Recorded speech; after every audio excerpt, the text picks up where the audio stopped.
Mga buddy, may nagpalagay sa atin ng nozzle ng ano, ang pressure. Tama-tama, burn out. Ito yung gagamitin natin. Kaya mga buddy, shout out sa likod. Walang ibang gwapo daw sa XDE. Siya yung nagsabi niya na. So mga buddy, may stock tayo mga ganito, mga fittings ng hangin. Kaya lalagyan natin. Magtagalog muna tayo ngayon for today's video. Oh, hi! So diyan mga buddy, Good bro. So diyan ito yung outlet niya mga buddy. So dito tayo maglalagay.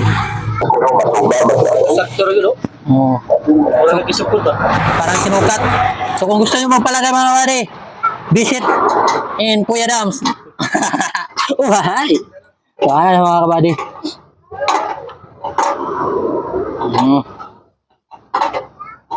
So gamit niya sa sasakyan ng mga buddy in case of emergency nga maplatan mo sa layong dapit.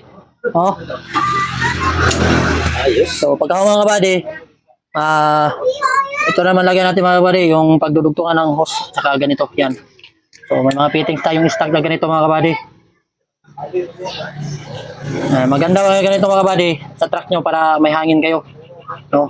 Hindi lang yung sarili yung may hangin. Dapat yung sasakyan. Oh, hi! Mga buddy, inulit, sabi niya akong cameraman, oy!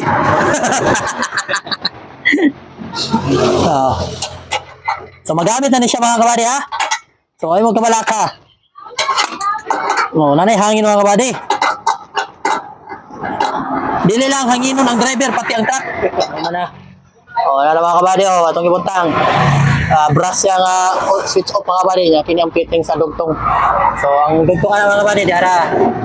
So muna ito dugtong diri para sa hose. So kung gusto mo magpatawad mga kabady, anila mo. Kaya tayo mga fittings. So mga kabady, ipanda. So atong suwayan mga kabady, unay hangin. Muna yung switch off. Nana mga kabady, kita niyo? Nana. So diyan tayo magkuha karuhan yung mga kabady, kaya run out man. So goods na. So mag-ball kita mga kabady.